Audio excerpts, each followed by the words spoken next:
In August of 2017, I first discovered Bitcoin and I absolutely loved it. I went completely down the rabbit hole, and in early 2018, I poured everything I had into crypto. And over the last 6 or 7 years, I've made so many mistakes and so many lessons, but there's one in particular over the last 24 months that I want to share with you today where I made a really big mistake, which I've learned from, and I want to share with you that lesson so you don't make the same mistake. Now, about 12 months ago in July of 2023, I made two pretty large investments in the altcoin space. In the bear market, I only tend to hold Bitcoin because I know Bitcoin outperforms pretty much all altcoins by about 99% of the time.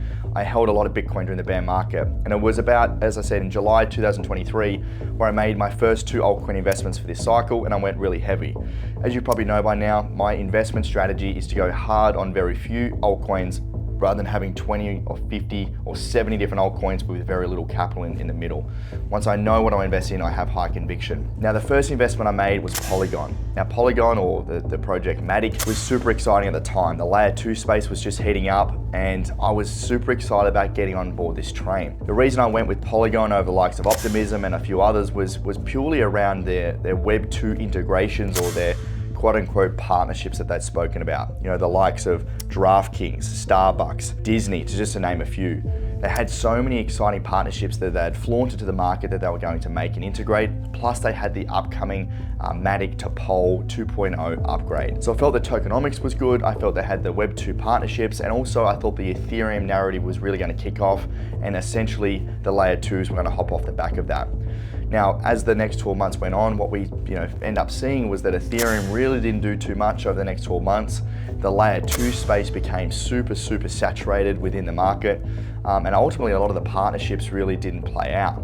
Now, looking at my thesis, where do you think I went wrong? Ultimately, I over-indexed in these quote-unquote partnerships that they'd flaunted to the market, that ultimately, whether or not they paid off or whether or not they actually happened, they didn't, and really the market didn't pick up any of the narratives or the value that they'd really exposed. Also, if you look at the chart, you can see how all the layer 2s really haven't performed really well at all. Polygon's down about 40% since when I bought and when I recently sold. And I think here just the lesson and takeaway is that I over-index, as I mentioned, on that, the partnerships. I didn't really focus enough on where was the user metrics, what were they building, what was the user adoption, who actually used Polygon. Now, arguably at the moment, they've been able to build, or Polymarket's built on top of Polygon, but again, really that mainstream narrative, or I guess the excitement around the layer 2s has really died off. In crypto, when you invest in a project, not only do you need those, the partnerships, you need the marketing, but you also need the underlying fundamental value, you need the on-chain metrics, and you need the revenue to drive back to the token. Another example that I've invested in the past was D-Hedge. D-Hedge was a project that was basically building copy trading on chain. I really love the idea. I still think it has a lot of legs, but ultimately the difference between the protocol and the token is that a lot of the revenue isn't driving back to the token. Same with XRP and Ripple. You can have a great project, i.e. Ripple, let's say they're doing really great things in the real world, but unless the token is actually driving revenue and it's actually driving great tokenomics, then the price of the token won't go up. It's not like a stock or a business, on the NASDAQ, when you buy Facebook, you're buying the underlying value of the share when all revenue is driving back. Crypto is not the same. The token and the protocol, the token and the business are two separate things. You can have a great business in crypto, but if the revenue isn't driving back to the token, well then you're not going to actually see any of that value from that investment. So essentially I have, in the last few weeks, sold off my Matic, sold off my Polygon, and that is a mistake that I made and learned from that, and essentially made the decision to cut it off. Now, at the same time, when I invest in a Polygon, I also invest in a project called Maple. Now, if you followed me for a little while, you know that Maple is one of my favorite projects. Maple, or the ticker MPL, is up about 200% since I invested at the same time I invested into Polygon. Now, the reason Maple's done so well is not only has it the real-world integrations, but it's genuinely got a token that is fueling the ecosystem. Maple is an institutional DeFi product. It's up over, at the moment, around 400 million in total value locked on chain, and they're continuing to generate real products that people are actually using. So not only has it got the partnerships in the real world, but it's actually got a product that people are using with an on-chain product where people are deploying capital, they're earning a yield, or they're getting lending from, and it's actually solving that problem and that value value is accruing through the token, and the token is ultimately growing over time. Now, DeFi took a big hit over the last couple of years with obviously the SEC, and a lot of the DeFi projects sold off, but Maple continues to be a quiet killer, and it continues to be a large percentage of my portfolio as it continues to grow. The real key difference between the two here, folks, as I mentioned, is that one had the partnerships, but it didn't have the fundamental underlying value. It didn't have the real world adoption, it didn't have the user metrics, and it didn't have that narrative. Where Maple, arguably DeFi hasn't had the narrative, but it had the partnerships, it's got the user adoption, and it's actually fueling revenue through the token, and it's growing the demand. Once we get that narrative, I think that's going to take off even more, and I think that's where the project will continue to fly. So between the two, we've got a couple of different things, and I think the biggest key takeaway that I want to share with you is that once you understand that you've made an investment and it hasn't gone the way that you've wanted it to, it's really important that you cut ties with that project. Another investment that I made back in the NFT space was Moonbirds. A lot of you probably remember the Moonbirds project. Got in at the mint price at whatever it was, 2.5 ETH. And ran it all the way up and all the way down again. Pretty classic move in crypto. Went up to, I think at the peak 40 or 45 ETH. I think it was in the hundreds of thousands of dollars, and rode it all the way up and all the way down again. Again, the marketing and the FOMO can get you, really sucked in on not only the buy side but even the sell side. Now, I haven't sold my Maple this cycle. I've actually bought Maple in previous cycles when I've sold, large percentages near the top. I didn't, execute on the Moonbirds. I think the NFT cycle was something that none of us really predicted how it was going to play out. But we've got to understand that not only when it comes time to buy, we're looking at those quality fundamentals, whether it be on chain, whether it be the sentiment. We'll also need to analyze that at the sell period, right? And when it comes time to take profits. When we analyze top of the cycles, this is where you see mass FOMO, you see sentiment going crazy, you see social media going nuts, you see people piling in when we're getting massive green candles. That's ultimately the right signal to start selling as well. So not only these metrics help us when we come to buy, but it also helps us when it comes time to sell. And I made that mistake with Moonbird. So sharing with you a couple of those mistakes, that ultimately helps me with my strategy and moving forward. We've got to learn from those poor investments or those decisions that we regret.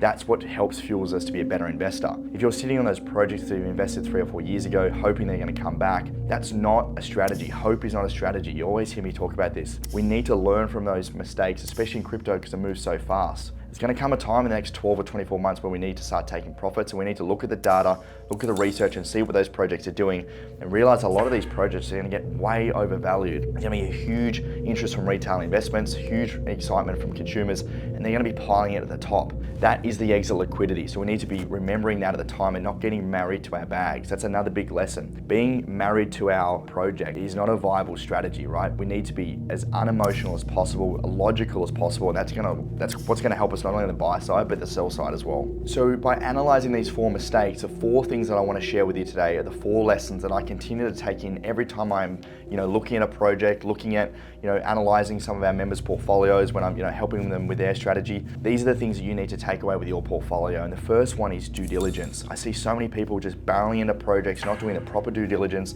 not understanding the projects they're investing in. A lot of the members that I speak to that come and work with us end up having a portfolio of 30, 40, 50 coins with so many they don't even understand. And especially those older projects, they don't know whether or not they're going to ride through and actually make it this cycle. You've got to do the due diligence and look at all those areas, whether it be on-chain, the partnerships, the revenue models, the team. We've got to look at all of that.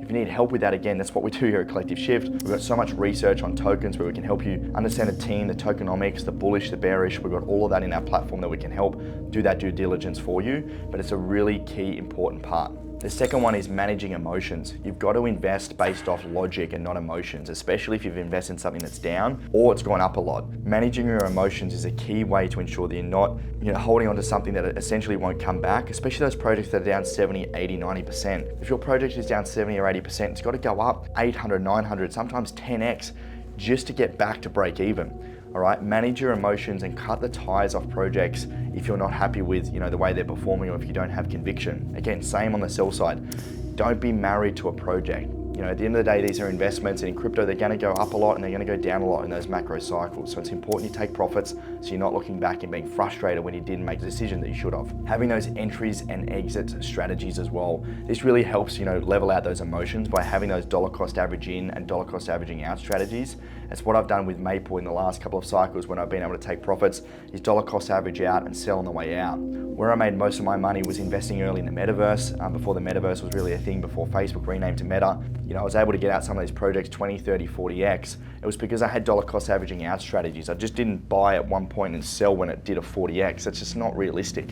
As it was going up, I was taking profits off the table. I was banking those profits and still having a position in the market. So as things got crazier, I still had exposure and I could continue to make those gains. And the last one is review your thesis. This is such an overlooked one that so many of our members come and we talk about, we need to re-strategize. Crypto moves so fast. And if you're not continuing to review your strategy and your investing thesis, you're gonna be left behind. As I mentioned in previous videos, like what's going on right now is like AI, DePIN, next gen layer ones. None of those were really even a thing in the last cycles. So if you're still holding on to previous cycle coins, you're gonna be left behind. You've got to review your thesis. You will be wrong on investments. No one is ever 100% right. You've just got to outbeat the market. You're ultimately trying to beat Bitcoin if you can. That's what we're trying to do at Collective Shift, and we've done it pretty well. It's because we're continuing to review our thesis, looking at the new projects and cutting off the projects that are not performing. Hope is not a strategy, all right? So if I can leave you with anything, please review your thesis, review the assets you have in your portfolio, cull the crap, right? Remove the emotion, look at it logically and create a plan. Do that due diligence, and if you need help with any of that, that's what we're here for, right? We've got a bunch of independent analysts that can help with all of that. We help with over 1,000 people across the world with their portfolios, and you know, really it's a great way to outsource a lot of that work. So if you need help, please reach out. But if I can leave you with one thing, it is just review your portfolio and don't get married to these projects on the buy side or the sell side. Have a plan and make sure you make profits this cycle. Hopefully if you enjoyed the video, I'd love to hear any feedback on what you think about this. Do you agree with it? Have you got any lessons or stories yourself? Please leave it in the comments below, and I'll see you on the next video.